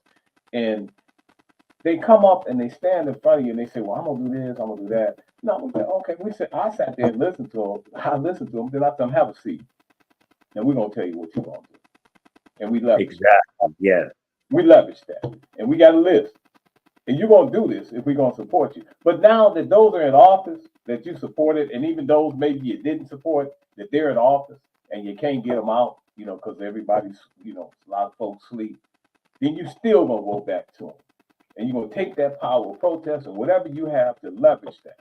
And then they say in the meeting, because you know when you call for a meeting and they agree to meet with you, they'll say, I'll meet with you. You know, or you and somebody. No, I'm gonna tell you who I'm bringing to the table, and we're gonna sit at the table. We ain't sitting under the table. You know, we're gonna sit at the table, and we're gonna tell you, have a seat. You have to teach people how to treat people. Yeah. That's right. Remember that. You got to teach people how to treat people. That's right.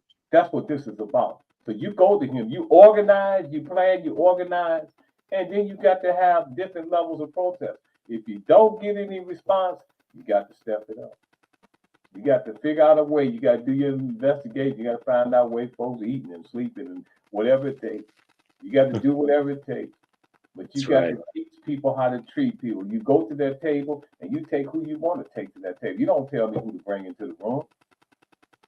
You know, we agreed to have a meeting, and you never go by yourself.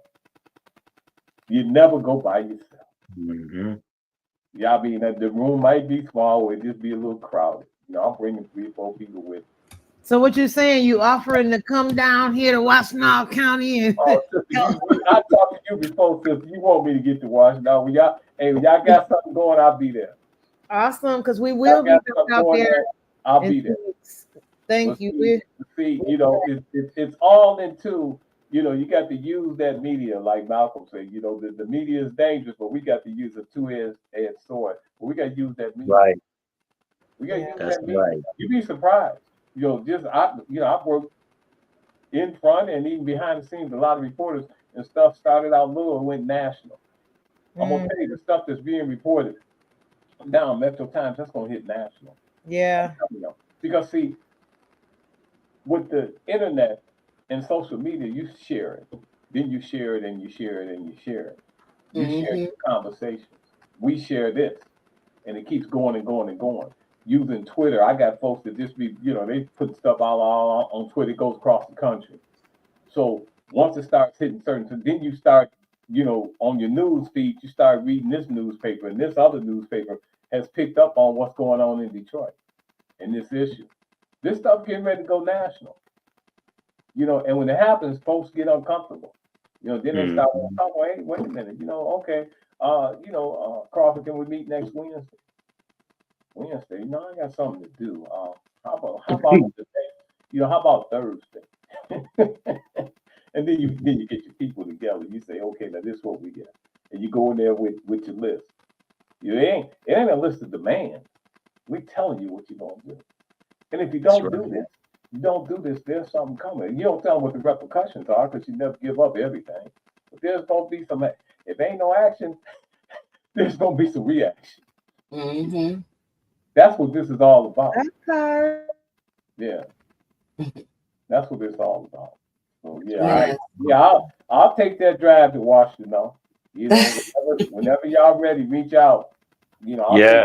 the time. Forward to. Yeah, we got to organize, get some people Yeah. together, get some families Yeah. out there too. Yes. Get When some we families. organize, we win. That's right. That's When you right. fight, you win. Yeah. That's right. When you fight, you win. And you got to fight. In perpetual motion. That's right. And you know what else, Mr. Crawford? Just Yeah. like they made their project 2025, we can work on our own project We work. 2025. That's right, sister. We work on our own. Yeah.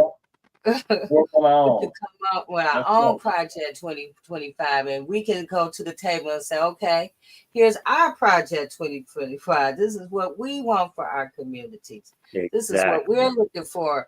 And if you're not able to meet these demands, then hey, we're gonna work on getting you out of here. There you go. That's right. There you That's go. right. We can take out. That's right. When they come talk about an endorsement and they want you to stand beside them and all this stuff, I don't do photo ops with these folks. It's like, okay, well, what you gonna do? What you gonna do for us? What you gonna do for the community? It ain't for me. I ain't looking for that. I'll tell you this right quick. Once we had a guy wanted to run for union president when I was with Detroit Police Department. We had a black president there who was a disgrace to the race. So we were determined as black officers to get him out. So it was a white guy running, and he had this walk around Negro with him. And he came to me one day and said, "We want to meet the black group." Yeah, he wanted to meet. They wanted to meet because they want us to endorse this guy. So we said, "Okay, well, we'll meet. Okay, meet us at Black World Bookstore, Cafe Kemet, Jefferson and the Boulevard. There's a black-owned bookstore right next to his Cafe Kemet." So we go in there for the meeting.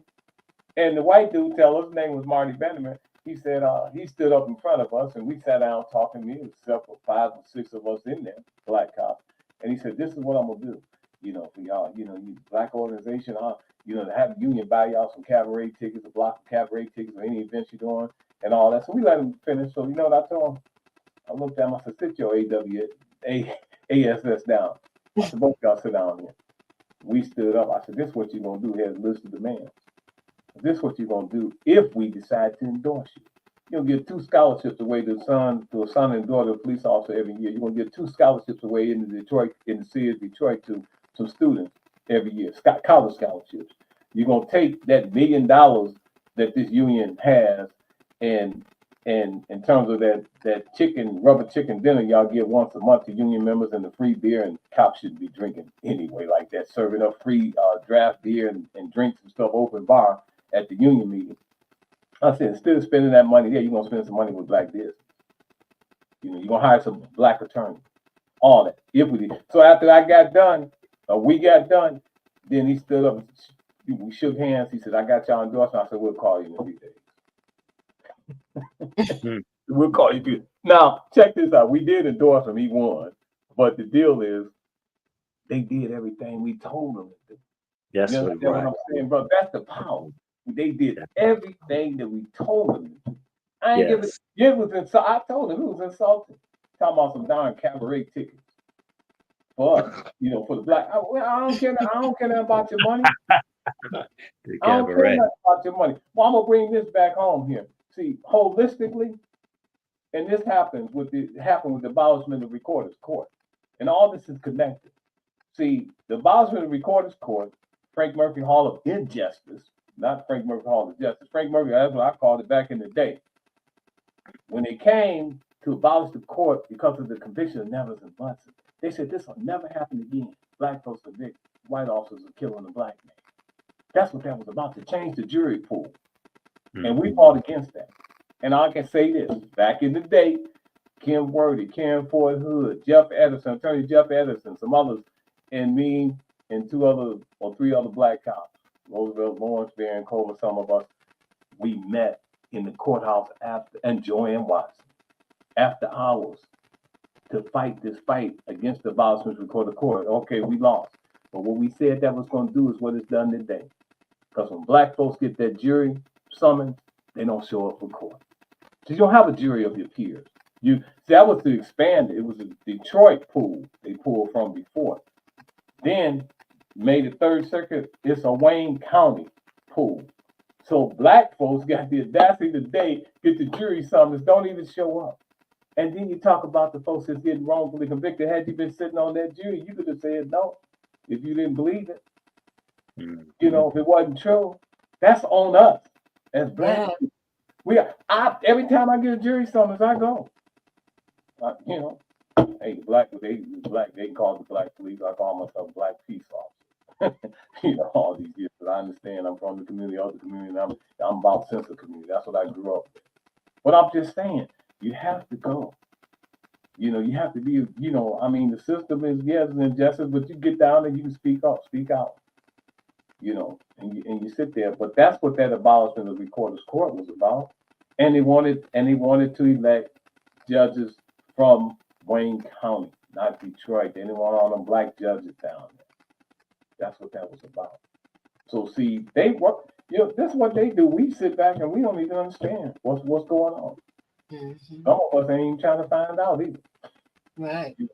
So yeah, and they did. You know what? I got to add to that because, and I was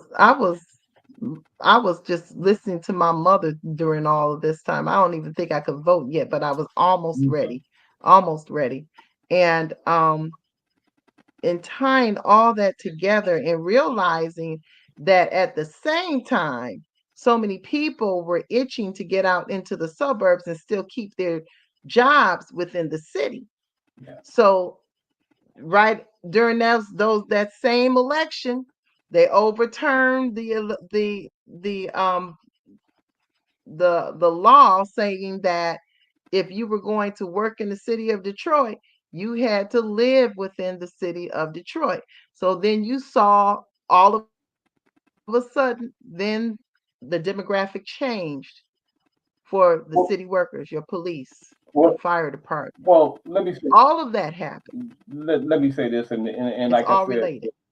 all this, it's all connected holistically. In 1999, when they abolished residency, I organized. It was like 4 of us, black cops. We drove to Lansing on our own a couple of times, off duty. We went up in there. Chief Benny Napoleon found out that we were going.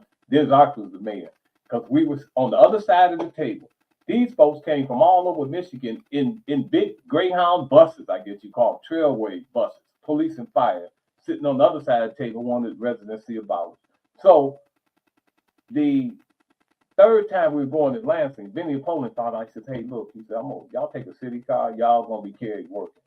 He's understand what y'all doing. We sat there, and that's why I talked about that black union president, because he sat on the other side of the table, and he was from Detroit, and he just talked about Detroit and dogged the city out and everything, and why he should be able to move. So we said we're gonna deal with him. We got back and we did. We voted him out of office. But the whole issue of the residency, when they abolished residency, because we lost that fight. So I came back.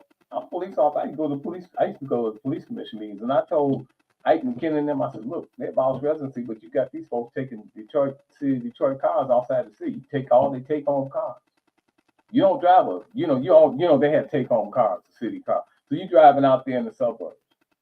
So the abolishment of residency, it was not only for police and fire, but also the employees. You're absolutely correct, sister. 2 years later, there was a think tank out of Lansing said that abolishment of residency was an economic impact on the city was $2 billion. Multiply that by 24 years, $2 billion a year. And then they had the audacity to say, when folks stand up and say, defund the police, I said, the police have defunded the black community in these communities.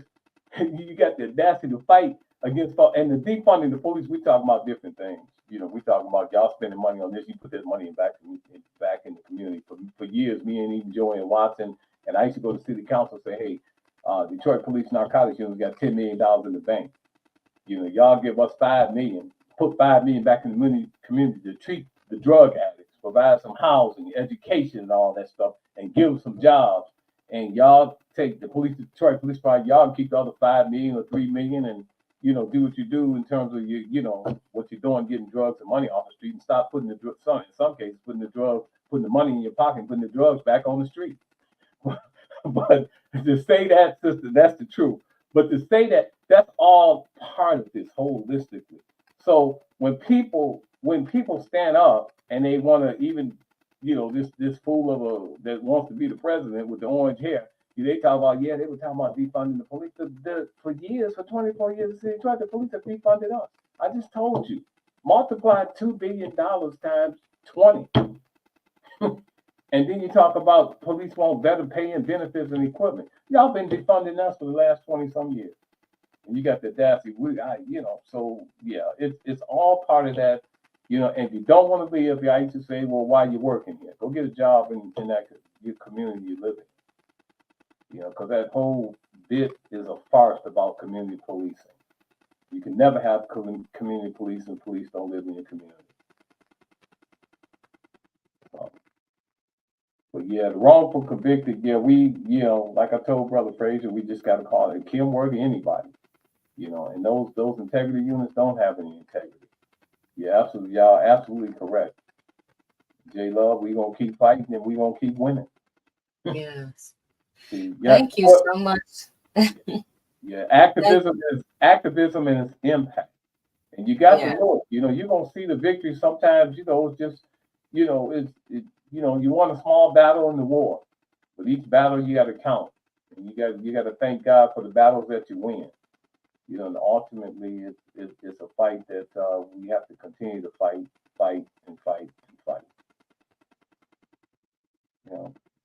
Yes. Thank you so much for joining us. I appreciate you because you are a wealth of knowledge and history. Larry and Darrell, thank you, Mr. Beat the Odds, for joining us. I know you'll be back. Darrell, I know he's going to be back. At this moment, we need to talk about the summit, Trisha.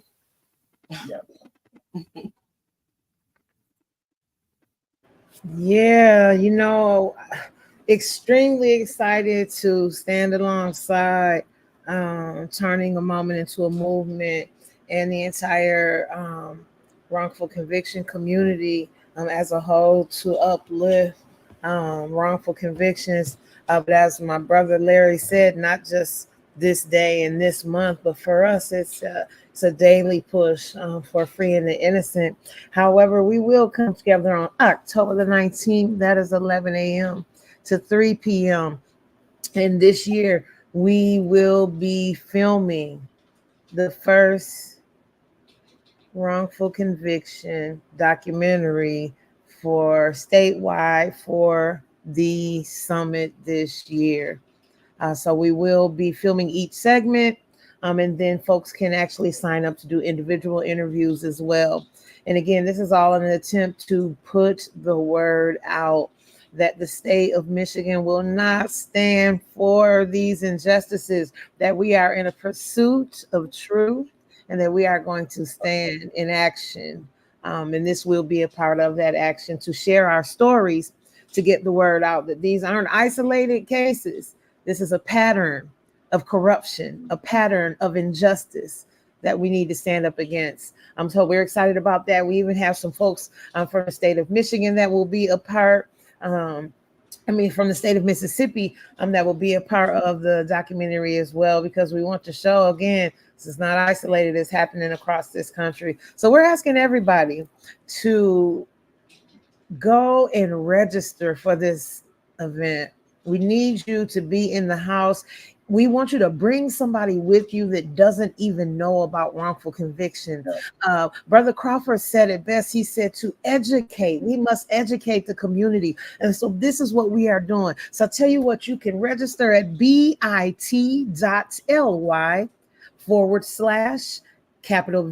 VOTING, capital N, capital M, and then lowercase ORE, voting and more.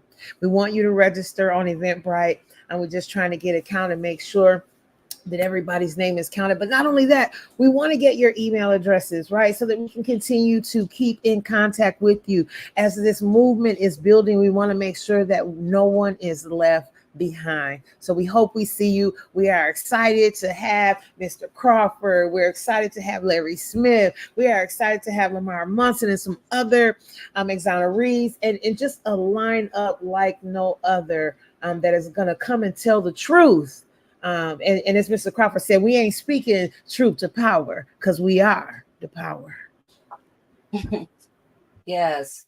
Thank you, Trisha. Yeah, we'll have those links up. You can look at the Turning a Moment into a Movement pages for the links for the summit. And also we'll be back on Friday, our time at 8:30 with Reverend Ed Pinkney for part 2.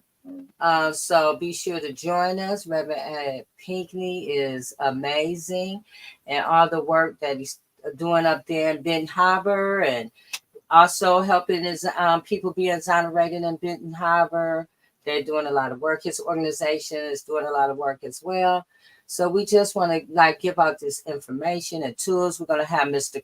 Mark Craighead the following week. Attorney Elizabeth Franklin Best, she's coming back. They're talking about, she has wrote a whole book on wrongful conviction. So be here so you can she has made a blueprint. So we need you guys to show up to get the information. That's what we're here for. We're trying to connect the dots and connect people with people and connect people with information. So if that's it tonight, you guys, Reverend Tia, do you have anything else to say? Anything you want to leave us with before we go? I'm just so happy for this evening's conversation. And Reggie, thank you so much. And everyone else who was here. Thank you, my sisters, for being with me and allowing me to walk with you. And Jay, for your leadership, because Trisha, I'm so excited about what's coming. And I know it's, to say that this is Wrongful Conviction Day. And at the same time, it's a day I believe for us to ignite others, not only to join forces, but also get educated, like we've been talking about. This is a time of education, and we really not only come out, learn, and come and act as if you know nothing. And that's how you know you're in the learning position. Because when you think you already know, that's when you really don't know. And I have, every time we come together, there's a new story. There's a person that I didn't know about. And it's time for action. I keep imagining and spending time every day thinking and praying and seeing everybody out. This does not work. This system that we have does not work when you have over 100,000 people, and that's not even probably that's probably a minimal amount that they're really disclosing. But we don't even know the numbers because they have not been treated human. And so they will not give true numbers, because if you're waiting for government or anybody else to take action, it's not going to happen because they do not care. Mm-hmm. Thank you, Reverend Tia. Thank you, Mr. Crawford. Reggie, do you have anything else? Yes, to the sisters, I want to thank and also Sister J. Love, particularly for the invite to this, and it's really an educational moment for me, believe me. And Sister Love, I will reach out to some, I guess, say some of my friends in the media, and let them make them aware of the summit, and also to personally reach out to you, Sister Love, in terms of perhaps interview or whatever, just to get the information out, and just continue to put your truth out, your truth, and also this, well, like someone said, the project, we got our own project. Sister Love, you said our own project 2025, and as a moment, this is this is the project that's going to be put out there, well, now, but also 2025. Right. Yeah, it's like I said, they out in this with this. Well, it's more than the slogan. It's true, and that is there can never be justice without accountability. We have to hold these folks accountable in order Yes, to truly get some justice. exactly. Well, you guys, it's been fun. I'm glad we're back. We got one comment before we go. Deidre said, "Thank you all for your continued advocacy for our wrongful convicted victims. I lose hope sometimes, but it is an individual such as yourselves that reignite my hope to continue fighting for justice and freedom for my son." Yes, Deidre. Robert Grayhouse. Yes. So Jay, thank you guys for watching. Thank you all you guys that's watching on Instagram. Although I saw your comments, they don't come up on this feed. They don't have it connected yet. But once it gets connected, oh yeah, and we're gonna have a phone line. We have a phone line, so soon, once we get the kinks out, you guys will be able to call in and have more of a voice live with us. But thank you guys. We'll see you on Friday. Turning a moment into a movement. Good night. Yes. All right. Good night.